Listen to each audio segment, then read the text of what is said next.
A grown woman will isolate herself to protect her peace. This isn't about running away. It's personal. She steps back to find strength in solitude, to rebuild herself away from the noise and distractions of the world. You're scrolling through social media, and suddenly you see a woman crying into her phone camera, desperately asking where all the men have gone. She's talking about going to the gym, to school, out with friends, and yet nobody approaches her anymore. The comments are flooded with similar stories from women across the globe, all wondering the same thing. What happened to men making the first move? Well, buckle up because we're about to dive into one of the most controversial social phenomena of our time. This isn't just about dating. It's about a complete shift in how men and women interact in public spaces and the unintended consequences that nobody saw coming. Let me paint you a picture of what's really happening out there. Walk into any coffee shop, gym, or bookstore today, and you'll notice something different. Men are keeping to themselves more than ever before. Eyes down, headphones in, avoiding prolonged eye contact.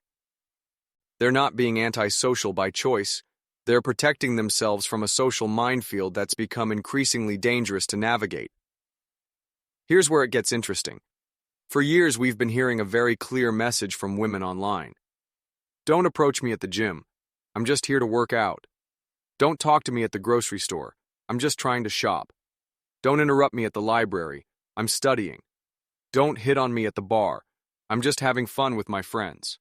The message was crystal clear. Leave us alone when we're going about our daily lives. And guess what? Men listened. They actually listened. But now there's a problem. The same women who spent years telling men to back off are now confused and frustrated about why nobody approaches them anymore. It's like asking someone to stop calling you, then wondering why your phone never rings. The famous man versus bear question really crystallized this whole situation. When women were asked whether they'd rather be alone in the woods with a strange man or a wild bear, the overwhelming response was bear. Think about that for a moment. A 600-pound predator with claws and teeth was considered safer than the average human male. This wasn't just a viral meme, it was a cultural diagnosis. It revealed something profound about how men are perceived in modern society. We're not just seen as potentially dangerous, we're viewed as more threatening than actual wild animals. Success is 1% luck, 2% talent, 20% being a team player, and 77% never giving up. Be honorable. When that message gets broadcast to millions of people, it doesn't just disappear into the digital void. Men heard it loud and clear. The consequences are playing out in real time.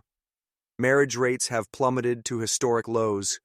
Birth rates are cratering in developed nations. Dating apps reveal a brutal reality where men swipe right on almost everyone just hoping for a chance, while women only engage with the top 5 to 10% of profiles. The average guy has basically become invisible in the dating marketplace. But this goes deeper than just dating frustration. Men today are navigating a social environment where any interaction with a woman can potentially be misinterpreted or weaponized against them. A casual compliment at work could result in an HR complaint. A friendly conversation could be twisted into harassment accusations. The risk-to-reward ratio has become completely lopsided. I've heard countless stories from guys who tried to be friendly and got burned for it. Picture this scenario. A man strikes up a conversation with a woman at a bookstore. They're both browsing the same section, chatting about books, having what seems like a pleasant interaction. He works up the courage to ask for her number, and suddenly, her entire demeanor changes. She accuses him of bothering her, makes a scene loud enough for everyone to hear, and later posts about the encounter on social media, painting him as another entitled creep who couldn't take a hint. That story gets shared thousands of times, creating a cautionary tale for other men. Word spreads quickly in male social circles. Don't take the risk.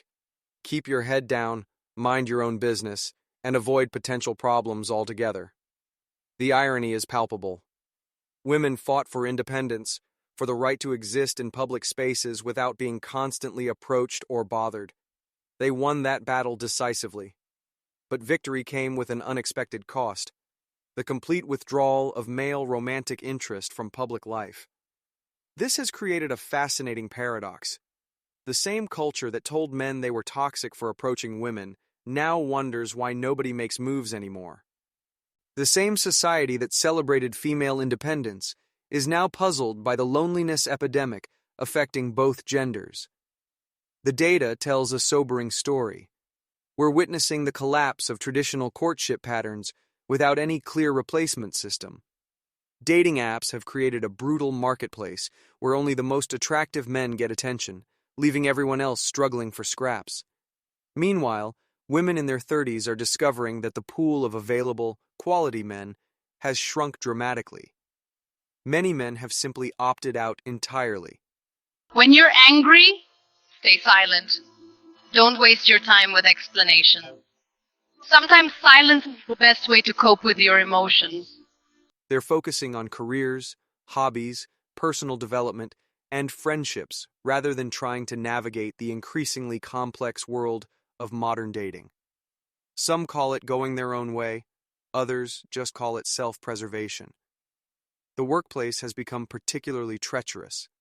Men report feeling like they have to constantly watch their words and actions around female colleagues.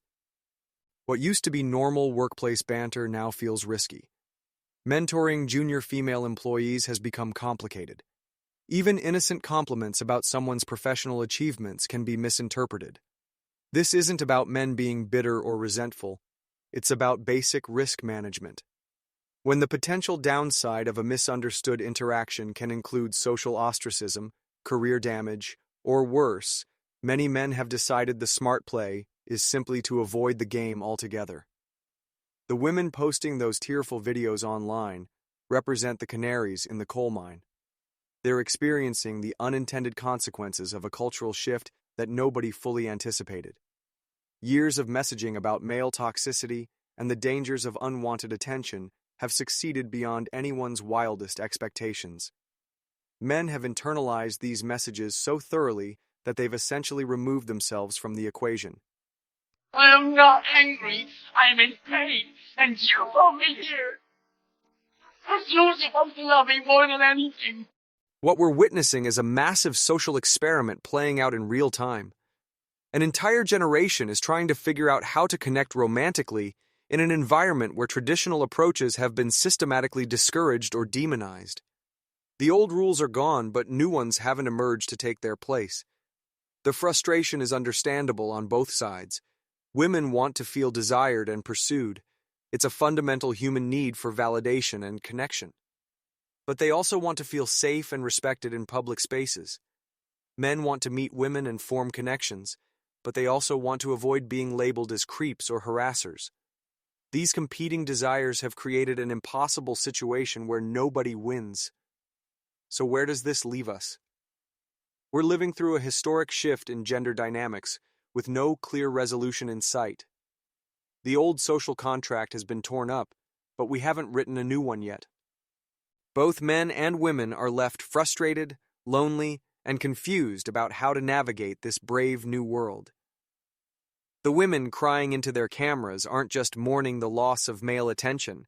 They're grieving the death of spontaneous human connection in public spaces. And the men keeping their heads down aren't just avoiding rejection. They're protecting themselves in a social environment that's become increasingly hostile to their very presence. This is the reality we've created together, and we're all living with the consequences now.